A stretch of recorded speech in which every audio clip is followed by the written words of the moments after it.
So what did Dan Bilzerian do here? Were $750,000 of anti-Israel money down the tubes to get 18% of the vote.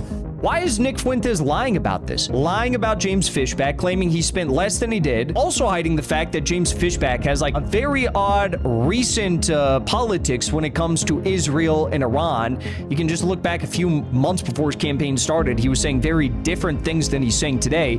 And he is aggressively attacking Dan Bilzerian, who spent far less, performed far better, and who's been right on the money about Israel this entire time. Dan Bilzerian, as you know, ran against Randy Fine, who just co-authored a letter about me saying that I must be barred re-entry from the United States, arrested, tried with treason, and all these crazy things he wrote about me in this letter in Congress. I did a video about it, you probably saw.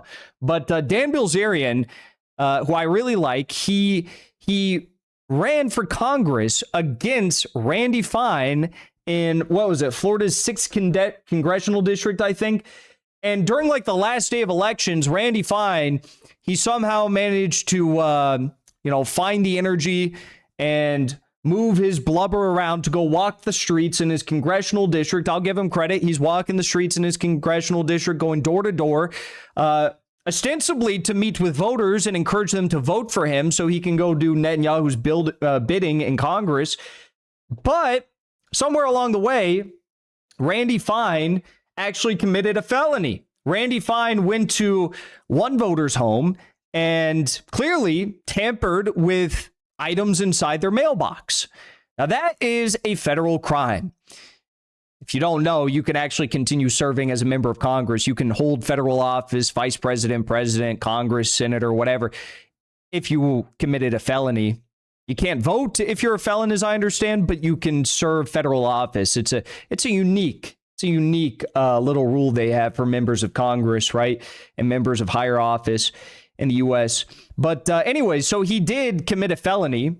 TMZ reported that Fine was caught on camera rifling through a homeowner's mail Sunday while canvassing ahead of Tuesday's Republican primary. Fine's office confirmed to TMZ it was him in the video, which does not show him remove.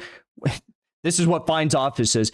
It does not show him removing, inserting, or tampering with anything inside the mailbox, but that is clearly what he is definitely doing there. That's why if you ever get like a door knocker, right, from like a candidate for a political campaign, it's always hung on your doorknob. It's on your doorstep, right? They just leave it there. You're not allowed to actually put it inside someone's mailbox because you're not a mailman. It is a federal crime to open and go through someone's mailbox like this. So yeah, if you're a candidate and you're going door to door, you can't put stuff in people's mailboxes. You have to leave it on their doorstep. You have to leave it on their doorknob, maybe slide it in the little crevice of the door so it's hanging there. You can't do this. So on the last day of the campaign, he committed a federal crime. Now, if Zoran Mamdani did something like this, he'd be in prison yesterday. I'm not even the biggest fan of Zoran Mamdani, but if he did something like this, let's be real, they would have already put him in prison. And he will not be facing any charges over stuffing the mailbox and rifling through a private citizen's mailbox. What else? What else is to be expected? Of course he won't. Of course he won't. Laws for thee, but not for me. And the real crazy thing about this election is that Dan Bilzerian, the results have come in. The voting already came to a close. We got the results last night. Dan Bilzerian actually did pretty damn well. Dan Bilzerian, from what I saw, and I don't know, maybe on the ground it was a different picture than what I saw, but Dan Bilzerian did not spend a lot of time doing traditional voter outreach, going door to door. In that congressional district, he was running a very anti-Israel campaign, anti-Zionist campaign in Florida's 6th congressional district against Randy Fine. And so he didn't do a lot of traditional advertising, traditional door knocking, canvassing, traditional political outreach, and he still did pretty damn well.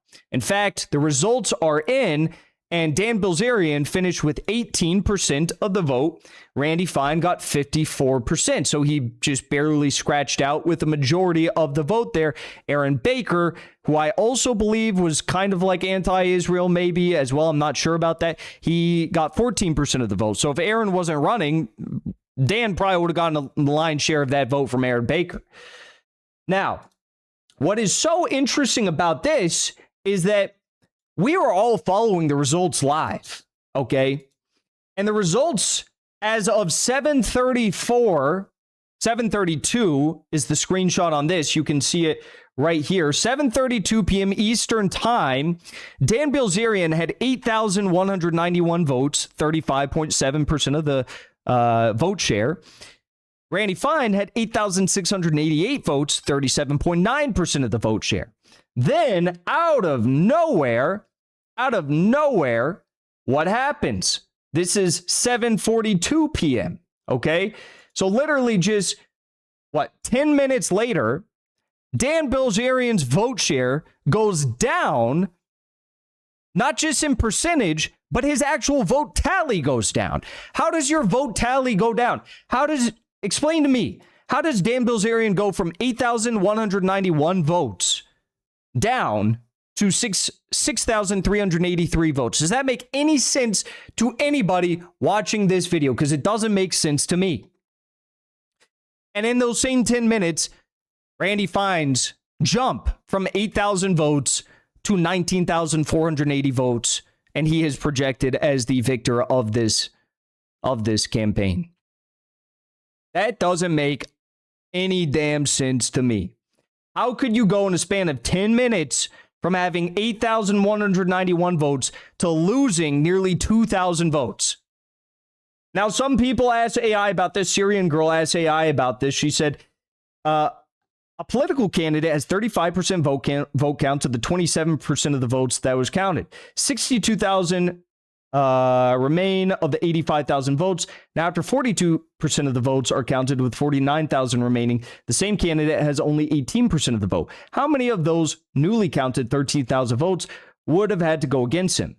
Using your rounded numbers, it's mathematically impossible from newly counted votes alone because the candidate already had about 8,000 votes. So, yeah, something is fishy here. And that wasn't the only fishy thing here. Dan Bilzerian for Congress published this analysis of all the votes. According to what they were following, there was earlier Flagler display 5,799 votes, 63.69%. Later Flagler final 3,025 votes. Apparent drop of 2,774 votes in Flagler, while race total rolls claimed initial 6,000 votes. So in Flagler, which is, I presume, one of the cities in the congressional district, he lost 2,774 votes. Randy Fine went up 8,000 votes. Charles Gambaro, he went from 3 votes to 2,267 votes. Aaron Baker, he went from 1,802 votes in Flagler to 1,770 votes. And Dan Bilzerian went down by 300. So there were several discrepancies here, several very sus things. I mean, to me, it just looks like they stole this election. They stole it, and there's nothing that can be really done about it at this point. I mean, we'll see if something can be done about it. They say nothing can be done about it because they don't want you to challenge this, right? So the final vote tally we have here, actually, this is the final. So 51,000 votes for Randy Fine, 16,773 for Dan Bilzerian. That's a pretty damn good showing from Dan Bilzerian for having done what seems to me as though it wasn't very much. I mean, I think he's in a position to run this race again, spend a good chunk of money, and do serious campaigning. I think he'd win. Now, what's so hilarious about this is, despite the fact that Dan Bilzerian performed quite well, 18.7% of the vote with little campaigning and actually pretty little spending in this race, people like Nick Fuentes were out here attacking him nonstop. Let's see what Nick Fuentes had to say. Thank you for the super chat. God bless you and your work. Thank you. Thank you. So let's see what Nick Fuentes had to say about Dan Bilzerian, because Nick Fuentes hates Dan Bilzerian because Dan Bilzerian calls balls and strikes. Let's hear what he had to say. And I knew this was not serious. I knew this is exactly where this was going to go. And that's why the result didn't surprise me. In the end, this was the vote total. Randy Fine, 57%. Dan Bilzerian, 18%. Just 18%. And having spent, I think, something like $750,000. That's actually not true. So this is the first lie you're going to hear from Nick, that Dan Bilzerian spent $750,000. We'll get back to it in a second, but that's not true. And what's funny is that earlier in this year, when Dan Bilzerian attended by Zoom the America First United conference hosted by Amy Dangerfield, among others, they said that nobody is doing anything to put America first. Nobody is doing anything about Israel. No one is doing anything about the Jews or something like this. We need to get out there and do something. So what did Dan Bilzerian do here? By running for office and not taking it seriously, by running for office with no intention of taking it seriously or winning, no plan on how to win, no plan to win, not even giving it a good college try, not even really going out and putting the best foot forward. What did we go out and do in this big spectacle? We wasted $750,000. We're $750,000 of anti-Israel money down the tubes to get 18% of the vote. Nice. You know how much further that $750,000 could have went? If it went to some nonprofit, if it went to a think tank, if it went behind a candidate who actually had a chance of winning. What if that money went behind Thomas Massey? Might that have made a difference? What if it went behind James Fishback? You know, James Fishback only raised about $500,000.